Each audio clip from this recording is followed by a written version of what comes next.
1954 থেকে 1973 শ্রী শ্রী মায়ের দেওয়া মঠের মায়ের ভূমিকা নিষ্ঠার সঙ্গে পালন করে গেলেন ভারতী প্রাণাজি।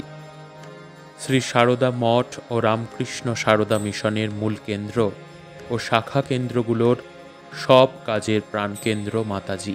মঠবাসিনী সন্ন্যাসিনী ও ব্রহ্মচারিণীদের এবং যেসব দীক্ষিত সন্তানের অধ্যাত্ম জীবনের ভার তিনি নিয়েছিলেন, তাদের সকলের আধ্যাত্মিক বিকাশের দিকে তাঁর ছিল সস্নেহ সতর্ক দৃষ্টি।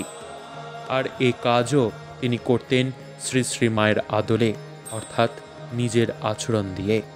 নিরভিমানিতা, নিয়মানুবর্তিতা, তপস্যা ও কৃচ্ছ সাধনের প্রতি তাঁর অনুরাগ সকলের কাছে ছিল সুস্পষ্ট, প্রেরণাপ্রদ ও অনুসরণযোগ্য।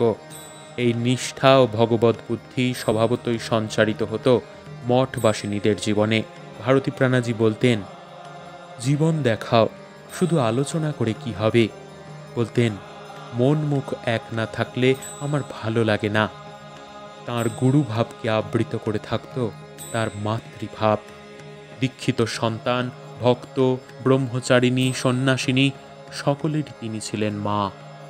জীবনের শেষ দিনটির অর্থাৎ 30শে জানুয়ারি 1973 শেষ মুহূর্তেও তিনি ক্ষীণ জড়িত কণ্ঠে সকলের জন্য আকুল প্রার্থনা নিবেদন করেছেন শ্রী শ্রী মায়ের শ্রীচরণে। মধ্যে মধ্যে আকুল কণ্ঠে করেছেন মা মা বলে মাকে সম্বোধন। অনন্তের সুরে আজন্ম সাধা তাঁর হৃদয়। তাই রোগ যন্ত্রণার মধ্যেও তাঁর গৈরিক হৃদয় থেকে উচ্চারিত হয়েছে ওম সচ্চিদানন্দ ব্রহ্ম চিদানন্দ রূপ শিবোহম হরি ওম রামকৃষ্ণ। পরমা জননীর কোলে চলে গেলেন তাঁর পরম প্রিয় কন্যা। সন্ন্যাসিনী হলেন ব্রহ্মলীন, কিন্তু কি অগাধ আধ্যাত্মিক সম্পদ রেখে গেলেন উত্তরকালের জন্য। কি মহান উত্তরাধিকার রেখে গেলেন রামকৃষ্ণ বেদান্ত পথপথিকদের জন্য। রেখে গেলেন আশীর্বাদ। শ্রী শ্রী ঠাকুর, মা ও স্বামীজির কাছে আমি প্রার্থনা করি, তাঁদের কাজে জীবন সমর্পণ করে আমরা যেন ধন্য হই। তাঁদের করুণা ও আশীর্বাদ সর্বদা যেন আমাদের উপর থাকে। আমরা সকলেই যেন অনন্ত শান্তি ও আনন্দের অধিকারিণী হই।